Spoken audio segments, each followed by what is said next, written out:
7 months later, Ethan's business flourished, and with it came a few projects that demanded his undivided attention.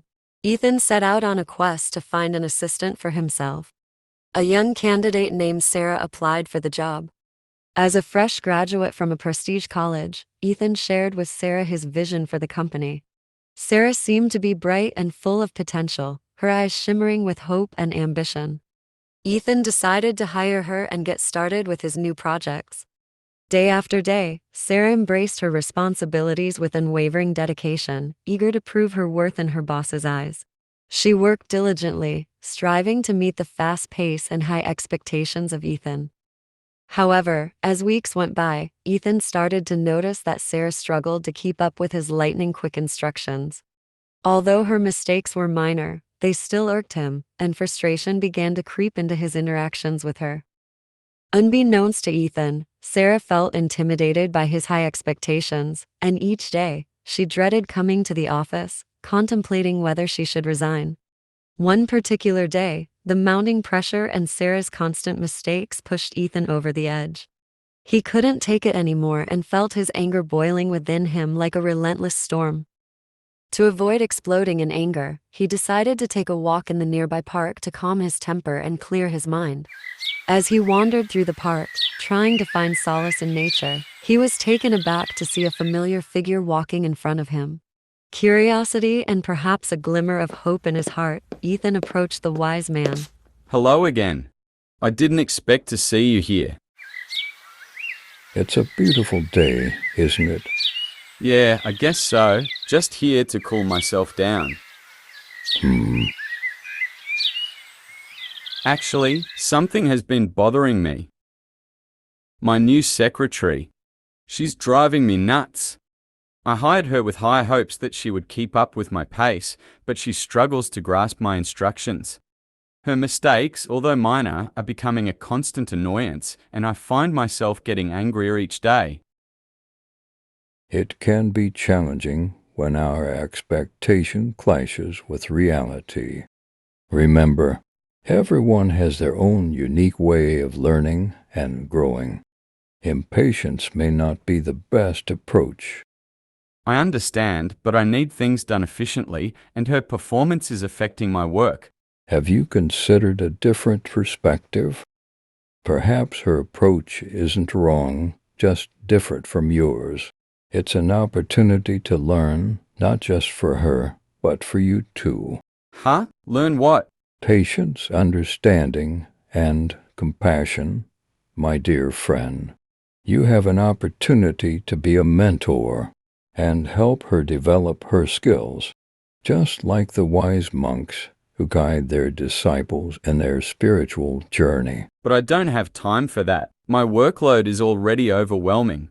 Sometimes the most significant lessons lie in moments of adversity, and in guiding others you may find that you, too, grow and find balance in your life. Balance? I guess I haven't been very good at that lately. Your secretary may need your guidance, but in return, she brings an opportunity for you to develop patience and empathy. Well, I never thought of it that way. Let me tell you a story. There was a woman who fried pancakes for her family daily. She will always make 3 extra ones to give to hungry passers-by.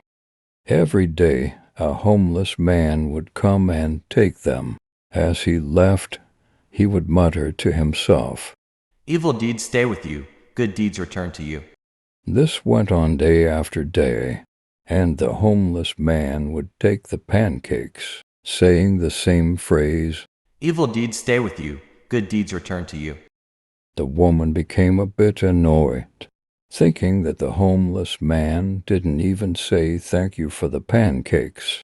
So one day she added poison to the pancakes while frying them. However, as she was about to give the poisoned pancake to the homeless man, her hand trembled and she felt a deep sense of shame and regret. She immediately threw the poisoned pancake into the fire and made a new one, placing it by the window. The homeless man came as usual, took the pancake, and hummed the same phrase. Evil deeds stay with you, good deeds return to you.